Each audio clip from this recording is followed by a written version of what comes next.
Breaking news మనం చూస్తున్నాం. కూకట్పల్లిలో యజమానిని చంపి డబ్బుతో పారిపోయిన నిందితులను పోలీసులు అదుపులోకి తీసుకున్నారు. బుధవారం రోజు కూకట్పల్లిలో ఈ విషాద ఘటన చోటు చేసుకుంది. స్పాన్ కమ్యూనిటీలో చోటు చేసుకున్న ఈ ఉదంతంతో ఒక్కసారిగా హైదరాబాద్ ఉలిక్కిపడింది.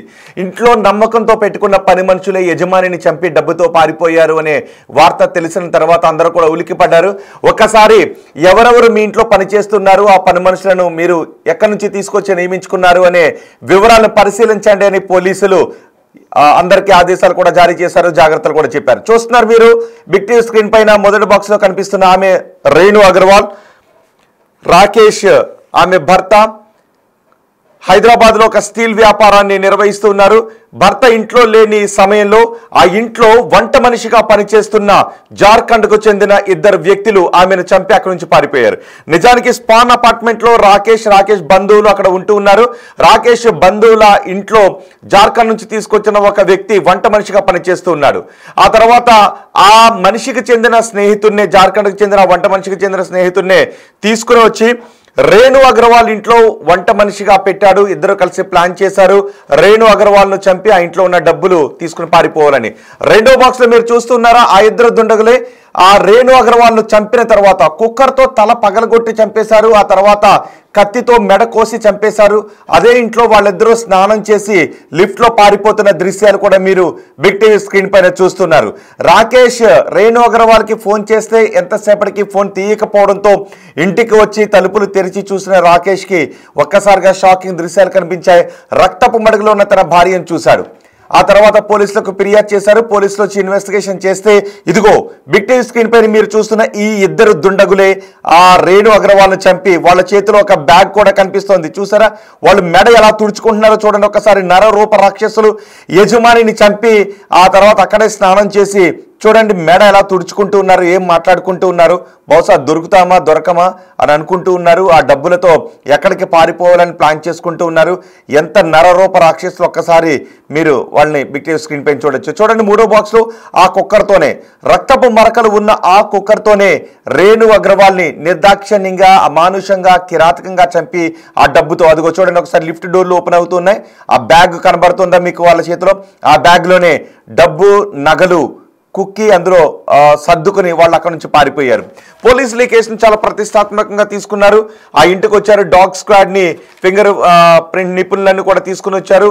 అన్ని అంశాలు పరిశీలించిన తర్వాత ఈ ఇద్దరు దుండగులే ఆమెను చంపి, ఇంట్లో పని మనుషులే ఆమెను చంపి పారిపోయారనే విషయాన్ని నిర్ధారించుకుని బృందాలుగా విడిపోయిన పోలీసులు ఈ దుండగుల కోసం గాలించారు. ఒక బృందం జార్ఖండ్ కూడా వెళ్లారు. ప్రస్తుతం వీళ్ళిద్దరిని అదుపులోకి తీసుకున్నట్టుగా తెలుస్తోంది. అదుపులోకి తీసుకుని హైదరాబాద్ కు తీసుకొస్తున్నట్టుగా తెలుస్తోంది. మా ప్రతినిధి అనిల్ ఉన్నారు పూర్తి సమాచారం అందించడానికి. అనిల్, వీళ్ళిద్దరిని అదుపులోకి తీసుకున్నట్టుగా తెలుస్తోంది, అదుపులోకి తీసుకుని హైదరాబాద్ కు తీసుకొస్తున్నారు అని తెలుస్తోంది. మీ దగ్గర ఉన్న సమాచారం ఏంటి? ఎస్ రోహిత్, సంచలనం సృష్టించిన కూకట్పల్లి రేణు హత్య కేసులో, రేణు అగర్వాల్ హత్య కేసులో పోలీసులు అయితే పురోగతి సాధించారని చెప్పాలి. ఇద్దరు నిందితుల్ని కూడా పోలీసులు అదుపులోకి తీసుకున్నారు, అరెస్ట్ చేసినట్టుగా కూడా మనకు తెలుస్తుంది. అంటే వీళ్ళిద్దరు కూడా హఫీజ్పేట్ వద్ద దొంగలించిన బండినే ఎప్పుడైతే చోరీ చేశారో, చోరీకి పాల్పడ్డారో, హత్య చేశారో, హత్య చేసిన అనంతరం వారికి సంబంధించిన బండినే వేసుకొని హఫీజ్పేట్ రైల్వే స్టేషన్ దగ్గర బండిని వదిలిపెట్టారు. బండిని వదిలిపెట్టిన అనంతరం అక్కడ నుంచి ఒక క్యాబ్ మాట్లాడుకొని వెళ్ళినట్టుగా కూడా మనకు తెలుస్తుంది. అయితే జార్ఖండ్ కి వెళ్ళినట్టుగా పోలీసులు గుర్తించారు. జార్ఖండ్ మార్గంలోనే వీళ్ళు వెళ్ళినట్టుగా పోలీసులు గుర్తించిన అనంతరం వీరికి సంబంధించి ప్రత్యేకంగా 10 బృందాలతోటి టీం ని ఫామ్ చేశారు. పోలీసులు టీం ని ఫామ్ చేసి జార్ఖండ్ కి స్పెషల్ గా టీమ్స్ పంపించారు. టీమ్స్ ని పంపించి అక్కడున్న అందరినీ కూడా ఆరా తీసి దానికి సంబంధించిన దర్యాప్తు చేసి వేగవంతంలో భాగంగానే వాళ్ళిద్దరిని కూడా నిందితులను అయితే ప్రెజెంట్ అదుపులోకి తీసుకున్నట్టుగా మనకు తెలుస్తుంది. ప్రెజెంట్ పోలీసుల అదుపులో ఇద్దరు నిందితులు కూడా ఉన్నారు, రోషన్, హర్ష. వీళ్ళిద్దరు కూడా ప్రెజెంట్ పోలీసుల అదుపులో అయితే ఉన్నారని చెప్పాలి. అయితే దీనికి సంబంధించి ముఖ్యంగా అతి దారుణంగా, అతి కిరాతకంగా రేణు అగర్వాల్ ని హత్య చేసి దోపిడీకి పాల్పడ్డ ఘటన మనకు తెలిసిందే. ఈ ఘటనలో భాగంగా వీళ్ళిద్దరు కూడా పని మనుషులుగా ఉన్నారు. ఇటు రేణు అగర్వాల్ ఇంట్లో హర్ష పని చేస్తుంటే రేణు అగర్వాల్ కి సంబంధించిన బంధువుల ఇంట్లో రోషన్ పని చేస్తున్నారు. వీళ్ళిద్దరు కూడా పక్కా ప్లాన్ తోటి పకడ్బందీగా ప్లాన్ చేసుకొని ఎవరు లేని సమయంలో రేణు అగర్వాల్ ని అత్యంత దారుణంగా, అత్యంత కిరాతకంగా అమానుష ఘటన చోటు చేసుకుంది. అమానుషంగా ప్రెషర్ కుక్కర్ తోటి మొదటిగా ఆమె తలపైన మోదీ, ఆ తర్వాత చిత్రహింసలు పెట్టి ఆమె డీటెయిల్స్ చెప్పకపోవడంతో, ముఖ్యంగా లాకర్ గురించి పాస్వర్డ్ చెప్పకపోవడంతో చిత్రహింసలు పెట్టి ఆమెని చంపేసిన ఘటన మనం చూసింది. అయితే దీనికి సంబంధించి పోలీసులు ఈ కేసుని ఛాలెంజింగ్ గా తీసుకొని మొత్తం ప్రత్యేకంగా 10 బృందాలతోటి గాలింపు చర్యలు చేపట్టారు. గాలింపు చర్యల్లో భాగంగా వీళ్ళు ఎక్కడి నుంచి వెళ్లారు మొత్తం కూడా సీసీ ఫుటేజ్ ఆధారంగా టెక్నికల్ ఎవిడెన్స్ తోటి ఆధారాలు సేకరించి వాళ్ళిద్దరిని కూడా అదుపులోకి తీసుకున్నారు. అయితే ఇక్కడ కొన్ని ట్విస్టులు కూడా మనకు బయటకు వెలుగులోకి వస్తున్నాయి. ఆ విస్తుపోయే విషయాలు వెలుగులోకి వస్తున్న పరిస్థితి మనకు కనిపిస్తుంది రోహిత్. ముఖ్యంగా ఇప్పటి వరకు కూడా ఇద్దరు నిందితులే ఇంతటి దారుణానికి పాల్పడ్డారు, ఇంతటి ఘాతుకానికి పాల్పడ్డారని చెప్పేసి మనకు తెలుస్తుంది. కానీ ఇప్పుడు పోలీసుల నుంచి మనకు అందుతున్న సమాచారం మేరకు ఈ ఇద్దరు నిందితులతో పాటు మరికొంతమంది అంటే మరో ముగ్గురు ఉన్నట్టుగా కూడా పోలీసులు అనుమానిస్తున్నారు. ఇందులో భాగంగానే అదే కోణంలో కూడా ప్రెజెంట్ పోలీసులు ఆ దర్యాప్తు అయితే చేస్తున్నారని చెప్పాలి. ముఖ్యంగా వీళ్ళిద్దరు విషయానికి వస్తే రోషన్ కావచ్చు, హర్ష కావచ్చు, వీళ్ళిద్దరు కూడా జార్ఖండ్ కి చెందిన ప్రాంతానికి చెందిన వాళ్ళు. అయితే వీళ్ళిద్దరు కూడా ముఖ్యానికి రోషన్ అనే వ్యక్తి ఈ రేణు అగర్వాల్ భర్త రాకేష్ అగర్వాల్ ఎవరైతే ఉన్నారో రాకేష్ అగర్వాల్ సోదరుడి ఇంట్లో అంటే వీళ్ళు 13వ అంతస్తులో ఉంటే రేణు అగర్వాల్ కుటుంబం మొత్తం కూడా 13వ అంతస్తులో ఉంటే 14వ అంతస్తులో రేణు అగర్వాల్ రాకేష్ అగర్వాల్ కి సంబంధించిన బంధువులు 14వ అంతస్తులో ఉంటారు. అయితే ఈ రోషన్ విషయానికి వస్తే అక్కడే 11 నెలల నుంచి కూడా పనిచేస్తున్నాడు. ఆ 11 నెలల నుంచి కూడా పని చేస్తూ ఆ సమయంలో వీళ్ళకి పని మనుషుల్ని కనుక ఒకవేళ ఇవ్వాలి అనుకుంటే కోల్కతాకు సంబంధించిన ఏజెన్సీ ద్వారా వీళ్ళకి పని మనుషుల్ని ఇస్తూ ఉంటారు. అయితే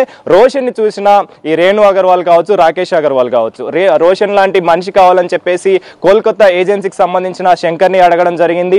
అడిగిన సమయంలోనే ఇక్కడే మనకు ఒక ట్విస్ట్ కనిపిస్తుంది. అంటే ఈ హర్ష అనే వ్యక్తి ముందుగానే రోషన్ కి పరిచయం ఉంది. అయితే ఈ పరిచయంలోనే భాగంగానే రోషన్ ఆల్రెడీ ఈ ఏజెన్సీకి సంబంధించిన శంకర్ కి రిఫర్ చేసినట్టుగా కూడా తెలుస్తుంది. రిఫర్ చేసిన మా నేపథ్యంలోనే ఈ హర్షని వీళ్ళు హైర్ చేసుకున్నారు, హర్షని వీళ్ళు పని మనిషిగా పెట్టుకున్నట్టుగా కూడా తెలుస్తుంది. అయితే ఎప్పుడైతే హర్ష 11 రోజుల క్రితం జాయిన్ అయ్యాడో అప్పటి నుంచే వీళ్ళు ప్లాన్ చేసుకున్నారు, ప్రీ ప్లాన్డ్ గానే ఇదంతా కూడా చేసినట్టుగా పోలీసులు అనుమానించారు, పోలీసులు నిర్ధారించిన పరిస్థితి. అయితే ఇందులో భాగంగానే వీళ్ళిద్దరు కూడా ప్లాన్ చేసుకుని వీళ్ళతో పాటు మరో ముగ్గురు దీనికి సహకరించినట్టుగా కూడా పోలీసులు అనుమానిస్తున్నారు. అదే కోణంలో అయితే ప్రెజెంట్ దర్యాప్తు చేస్తున్న పరిస్థితి మనకు కనిపిస్తుంది. దీనికి సంబంధించి ఇప్పటికే ఈ ఇద్దరు నిందితుల్ని కూడా పోలీసులు అదుపులోకి తీసుకొని ప్రెజెంట్ అయితే విచారిస్తున్నారు. అయితే ఈ ఘటనకు ఒకసారి కనుక గమనిస్తే స్టీల్ వ్యాపారి అయిన రాకేష్ అగర్వాల్ కొడుకు శుభం వీళ్ళిద్దరు కూడా ఆ రోజు ఉదయం సమయంలోనే పనికి వెళ్ళారు. అంటే వాళ్ళకి సంబంధించిన షాప్ కు వెళ్ళారు వ్యాపారం కోసం. వెళ్ళిన సమయంలోనే ఈ రేణు అగర్వాల్ ఒంటరిగా ఇంట్లో ఉంది. ఇంట్లో ఉన్న సమయంలోనే అప్పటికే రోషన్ ఈ 11 నెలల నుంచి కూడా ఆ ఇంటికి సంబంధించి మొత్తం కూడా ఆ ఇంటిని రెక్కీ చేశాడు.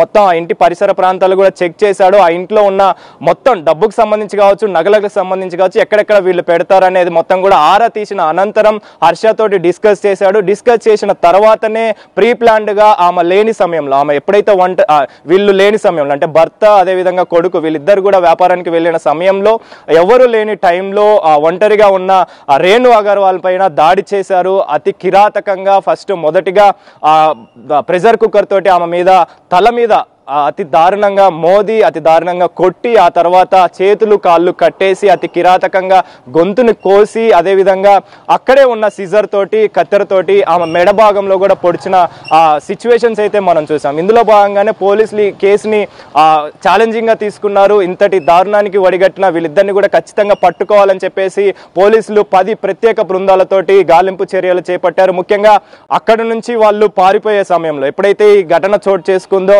మధ్యాహ్నం సమయంలో అంటే 2 నుంచి 3 గంటల సమయంలో ఈ ఘటన చోటు చేసుకుంది.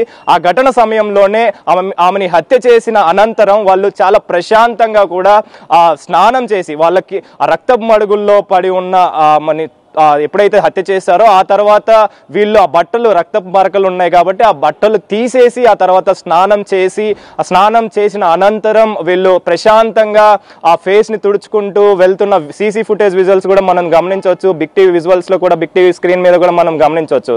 అయితే వాళ్ళు ఎప్పుడైతే ఆ దాడికి పాల్పడ్డారో 5 గంటల తర్వాత వీళ్ళు బయటకు వచ్చారు. ఎంతో ప్రశాంతంగా దోపిడీ చేసిన ఆభరణాలు బంగారం కావచ్చు ఇవన్నీ కూడా స్వాధీనం చేసుకుని అంటే దొంగలించి బ్యాగ్లో పెట్టుకొని ఆ తర్వాత వాళ్ళు ప్రశాంతంగా వారికి అంటే ఈ రోషన్ ఎక్కడైతే పని చేస్తున్నాడో వాళ్ళకి సంబంధించిన కీస్ ఆ బండి కీస్ అనేది ఈ రోషన్ దగ్గర ఎప్పుడు ఉంటుందని చెప్పేసి తెలుస్తుంది. ఇప్పుడు ఏదైనా పని కావాలి అంటే ఇతనే వెళ్ళి తీసుకొస్తుంటాడు. అయితే అదే బండిని హోండా యాక్టివ్ అని వీళ్ళు దొంగిలించిన తర్వాత ఆ బండి మీదనే పరారయ్యారు. అదేవిధంగా హఫీజ్పేట్ రైల్వే స్టేషన్ వద్ద ఆ బండిని వదిలిపెట్టి వాళ్ళు ఆ రోడ్డు మార్గంలో క్యాబ్ని మాట్లాడుకొని వెళ్ళినట్టుగా కూడా తెలుస్తుంది. అయితే 5 గంటల తర్వాత భర్త రాకేష్ అగర్వాల్ రావడం జరిగింది. వచ్చిన తర్వాత 6 నుంచి 7 గంటల సమయంలో అతను వచ్చి చూడంగానే డోర్ ఓపెన్ కాకపోవడంతో డోర్ లాక్ ఓపెన్ కాకపోవడంతో దానికి సంబంధించి ఆందోళన వ్యక్తం చేసిన వెంటనే టెన్షన్ పడ్డ రాకేష్ అగర్వాల్ ప్లంబర్ని పిలవడం జరిగింది. పిలిచిన అనంతరం ప్లంబర్ వచ్చి వెనకాల నుంచి లోపలికి వెళ్ళి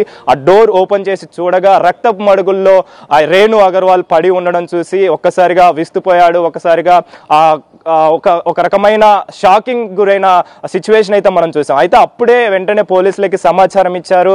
ఇప్పుడు వీళ్ళిద్దరిని కూడా హైదరాబాద్ కి తీసుకొస్తున్నారా అండ్ ఇద్దరు ఇంత అనేది ఒక నిర్ధారణకైతే వచ్చారు. నిర్ధారణకు వచ్చిన అనంతరం ఆ తర్వాత ఈ ఇద్దరు నిందితుల్ని కూడా పట్టుకునేందుకు గాలింపు చర్యలు చేపట్టారు. అయితే రక్తపు మడుగుల్లో పడి ఉన్న ఆ రేణు అగర్వాల్ని చూసిన భర్త కన్నీరు మున్నీరైన పరిస్థితి మనకు కనిపించింది. దాదాపు 3 రోజుల పాటు ఈ గాలింపు చర్యలు కొనసాగాయి. మొదటి రోజు నుంచి కూడా ఎంతో ఛాలెంజింగ్ గా ఎంతో ప్రతిష్టాత్మకంగా తీసుకున్న పోలీసులు ఈ కేసుని ఛేదించేందుకు ప్రత్యేకంగా బృందాలను ఏర్పాటు చేశారు. ముఖ్యంగా స్పెషల్ టీమ్స్ ను కూడా ఏర్పాటు చేశారు. ఇటు లాండ్ ఆర్డరే కాకుండా స్పెషల్ టీమ్ ను కూడా ఏర్పాటు చేసి జార్ఖండ్ కు వెళ్ళి అక్కడ వాళ్ళని పట్టుకునేందుకు వెళ్ళారు. అక్కడ ముఖ్యంగా వీళ్ళు క్యాబ్ లో వెళ్తే పోలీసులు మాత్రం విమానంలో వెళ్ళి వాళ్ళని ముందుగానే పట్టుకోవాలని చెప్పేసి ఆ కేసును ఛేదించాలని చెప్పేసి ఛాలెంజింగ్ గా తీసుకున్న పోలీసులు ప్రెజెంట్ వాళ్ళిద్దరిని కూడా అదుపులోకి తీసుకున్నారు. వీరితో పాటు మరో 3 ఉన్నట్టుగా కూడా పోలీసులు అనుమానిస్తున్నారు కాబట్టి వాళ్ళని కూడా విచారించే అవకాశం ఉంది. ఈ రోజు మాత్రం ప్రెజెంట్ పోలీసుల అదుపులో 2 నిందితులు ఉన్నారు. వారికి సంబంధించి ఏజెన్సీ ద్వారా ఇంకా హైదరాబాద్ లో ఎక్కడెక్కడ పనికి కుదిరిన వాళ్ళు ఉన్నారు అనే విషయంపై పోలీసులు ఏమన్నా నజరు వేశారా? అలాగే జార్ఖండ్ కి చెందిన వీళ్ళ మిత్రులు ఇప్పుడు ఈ హత్యలో ఇంకో 3 పాత్ర ఉందని అంటున్నారు. ఆ 3 కాకుండా ఇంకెక్కడైనా పనికి కుదిరిన వాళ్ళ వివరాలు ఏమైనా పోలీసులు సేకరించారా? ఇప్పుడు ఎస్ రోహిత్, గత కొద్ది రోజుల నుంచి కూడా మనం గమనిస్తే హైదరాబాద్ ప్రాంతంలో ముఖ్యంగా ఎవరైతే రిచ్ ఏరియాస్ ఉంటాయో, ఎవరైతే హైఫై ఫ్యామిలీస్ ఉంటాయో వాళ్ళ దగ్గర ఈ విధంగా నార్త్ సైడ్ నుంచి వచ్చే వ్యక్తులు చాలా ఎక్కువగా కనిపిస్తున్నారు. ముఖ్యంగా ఇప్పటికే మనం గమనిస్తే కాచిగూడ ప్రాంతంలో కావచ్చు, అదేవిధంగా చాలా వరకు కూడా ఇలాంటి ఘటనలు చోటు చేసుకుంటూనే ఉన్నాయి. వ్యాపారం చేస్తున్న వ్యక్తులనే టార్గెట్ చేస్తూ వాళ్ళ దగ్గర ఎక్కువగా డబ్బులు ఉంటాయని చెప్పేసి ముందుగానే ప్లాన్ చేసుకొని ఇలాంటి దాడులకి పాల్పడుతున్నట్టుగా కూడా పోలీసులు గుర్తించారు. ఇప్పటికే చాలా వరకు కూడా ఈ విషయంలోనే పోలీసులు దర్యాప్తు అదే విధంగా చేస్తున్న పరిస్థితి మనకు కనిపిస్తుంది. ముఖ్యంగా తక్కువ వేతనంతో వీళ్ళు పనికి చేరడం, ఆ తర్వాత నమ్మకాన్ని కుదిర్చి ఆ తర్వాత ఆ నమ్మకం కుదిరిన తర్వాత ఎవరు లేని సమయంలో ఒంటరిగా ఎవరైనా కనిపించినా లేకపోతే ఎవరు లేని సమయంలో ఇలాంటి దాడులకు పాల్పడుతున్నారు. కాబట్టి ఖచ్చితంగా వీటిపైన పోలీసులు నజర్ పెట్టారు. దీనిపైన దృష్టి సారించి ప్రెజెంట్ అయితే ఇదే కోణంలో దర్యాప్తు అయితే చేస్తున్న పరిస్థితి కనిపిస్తుంది. ఎవరైతే ఈ ఏజెన్సీల ద్వారా వస్తున్నారో ఆ ఏజెన్సీల మీద కూడా నిఘా పెంచిన పరిస్థితి రోహిత్. కుకట్పల్లిలో రేణు అగర్వాల్ ను చంపిన నిందితులను పోలీసులు అదుపులోకి తీసుకున్నట్టుగా తెలుస్తోంది. జార్ఖండ్ లో ఆ ఇద్దరిని అదుపులోకి తీసుకొని ఇప్పుడు హైదరాబాద్ కు తీసుకొస్తున్నట్టుగా తెలుస్తోంది. నిజానికి ఆ హత్య జరిగిన రోజు బుధవారం ఎప్పుడైతే ఈ హత్య ఉదంతం బయటకు వచ్చిందో మొత్తం హైదరాబాద్ అంతా ఉలిక్కి పడింది. ఇంట్లో నమ్మకంగా పనిచేస్తున్న పని మనుషులే యజమానిని అత్యంత దారుణంగా కిరాతకంగా చంపేసి అక్కడ నగలు దొంగిలించి పారిపోయారనే వార్త తెలిసిన తర్వాత ఎవరెవరైతే పని మనుషులను వివిధ ఏజెన్సీల ద్వారా నియమించుకున్నారో లేదు ఇతర రాష్ట్రాలకు చెందిన వ్యక్తులను పని మనుషులుగా నియమించుకున్నారో ఇప్పుడు వాళ్ళంతా ఒక్కసారిగా ఆలోచించండి అని పోలీసు ఆదేశాలు కూడా జారీ చేశారు. అంటే ఒకసారి క్రాస్ చెక్ చేసుకోండి అని. వాళ్ళకు సంబంధించిన మీ ఇంట్లో పనిచేస్తున్న వారి వివరాలు మీరు ఖచ్చితంగా తీసుకోండి. మీ ఇంట్లో కొన్ని నెలలుగా బహుశా ఇతర రాష్ట్రాలకు చెందిన ఎవరైనా వ్యక్తులు పనిచేస్తూ ఉండుండొచ్చు, కొన్ని నెలలుగా నమ్మకంగానే ఉండుండొచ్చు. అయినప్పటికీ కూడా గుడ్డిగా వారిని నమ్మొద్దు అని చెబుతూ ఉన్నారు చాలా మంది సామాజికవేత్తలు కూడా ఇదే విషయాన్ని చెప్తున్నారు. ఇక్కడ కూడా ఈ రోషన్ అనే వ్యక్తి సుమారు 6 నెలలుగా ఈ రేణు అగర్వాల్కి చెందిన బంధువుల ఇంట్లో సుమారు 6 నెలలుగా పనిచేస్తున్నాడు. అంటే 6 నెలలుగా ఒక నమ్మకాన్ని బిల్డప్ చేసుకున్నాడు. ఆ తర్వాత రేణు అగర్వాల్ కూడా ఇలాంటి పని మనిషి మాకు కూడా కావాలి, వంట మనిషి కావాలి అని అడగడంతో తన స్నేహితుడిని హర్షను ఏజెన్సీ ద్వారా రేణు అగర్వాల్ ఇంట్లో కూడా నియమించేలా చేశాడు. ఆ తర్వాత కొద్ది రోజులకే ఇప్పుడు ఇంట్లో ఎవరు లేని సమయంలో రాకేష్, రేణు అగర్వాల్ భర్త రాకేష్ దగ్గరలోనే స్టీల్ వ్యాపారం చేస్తున్నాడు. అతను షాప్కి వెళ్ళిపోయిన తర్వాత, కార్యాలయానికి వెళ్ళిపోయిన తర్వాత ఇక ఎవరు లేరు అని నిర్ధారించుకున్నారు. పూర్తి రెక్కి చేసుకున్నారు. ఎక్కడెక్కడ నగదు ఉందో చూసుకున్నారు. అలాగే లాకర్లో కూడా నగదు ఉంటుంది అనే విషయాన్ని తెలుసుకున్నారు. ప్లాన్ చేసుకున్నారు. ఆమెను చిత్రహింసలకు గురి చేశారు. లాకర్ నెంబర్ చెప్పమని కూడా అడిగారు. లాకర్ నెంబర్ ఆమె చెప్పడానికి నిరాకరించడంతో అదిగో ఆ కుక్కర్తో ఆమె తల పగలగొట్టారు. కత్తితో ఆమె గొంతు కోసి చంపి ఆ డబ్బుతో పారిపోతున్న నర రూప రాక్షసులు వాళ్ళిద్దరిని ప్రస్తుతం జార్ఖండ్లో పోలీసులు అదుపులోకి తీసుకొని, హైదరాబాద్ పోలీసులు జార్ఖండ్ వెళ్ళి వాళ్ళిద్దరిని అదుపులోకి తీసుకుని హైదరాబాద్కి తీసుకొస్తున్నారు. ఇప్పుడు ఆ ఏజెన్సీ ఎదురు ఇంకా ఎవరెవరు ఎక్కడెక్కడ పనికి కుదిరారు అనే విషయాలను కూడా పోలీసులు ఆరా తీస్తున్నారు. అంతేకాదు వీళ్ళిద్దరికీ చెందిన స్నేహితులు, వీళ్ళిద్దరికి తెలిసిన వాళ్ళు ఇంకా హైదరాబాద్లో ఎక్కడెక్కడ పనిచేస్తున్నారు అనే వివరాలు కూడా పోలీసులు ఆరా తీస్తున్నట్టుగా తెలుస్తుంది. గతంలో వీళ్ళిద్దరూ ఎక్కడెక్కడ పనిచేస్తారు, ఆ పని చేస్తున్న చోట కూడా ఏదైనా దొంగతనాలకు పాల్పడ్డారా, హైదరాబాద్లో వీళ్ళు ఇక్కడ పనిచేస్తూ హైదరాబాద్లో బయట ఇంకెక్కడైనా దొంగతనాలకు పాల్పడ్డారా అనే విషయాన్ని కూడా పోలీసులు ఆరా తీస్తున్నారు. సో ఇప్పుడు రేణు అగర్వాల్ ఘటన మొత్తం తెలుగు రాష్ట్రాల్లో సంచలనంగా మారింది. అందుకే మరొకసారి మేము కూడా మీకు హెచ్చరిస్తూ ఉన్నాం. ఒక్కసారి ఇతర రాష్ట్రాలకు చెందిన వ్యక్తులు మీ ఇంట్లో పనిచేస్తూ ఉంటే వారి పూర్తి వివరాలు తీసుకోండి. చాలా కాలం నుంచి నమ్మకంగా ఉంటూ ఉన్నప్పటికీ కూడా అనుమానించడంలో తప్పేమీ లేదు. అనుమానిస్తే బాధపడతారేమో అని అనుకోవద్దు. ఖచ్చితంగా అనుమానించాల్సిందే, వాళ్ళ వివరాలు తీసుకోవాల్సిందే. అనుమానించటం అంటే అవమానించడం కాదు, అనుమానించడం అంటే అప్రమత్తంగా ఉండటం అనే విషయాన్ని అర్థం చేసుకోండి. ఏదైనా ఏజెన్సీల ద్వారా మీ ఇంట్లో పనికి ఎవరినైనా కుదుర్చుకున్నా, ఇతర రాష్ట్రాలకు చెందిన వ్యక్తులను మీకు తెలిసిన వారి ద్వారా మీ ఇంట్లో పనికి కుదుర్చుకున్నా వారి వివరాలు సేకరించండి, వారి వివరాలు దగ్గర పెట్టుకోండి. ఒక కంట కనిపెడుతూ ఉండండి.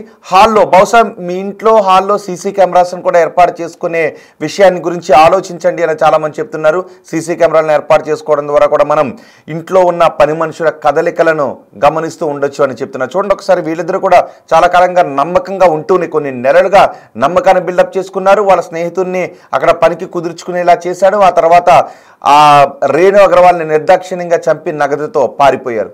సో ఇప్పుడు పోలీసులు వాళ్ళిద్దరిని తీసుకొచ్చి విచారిస్తున్నారు. చూద్దాం విచారణలో ఇంకా ఎటువంటి సంచలన విషయాలు బయటకు వస్తాయో.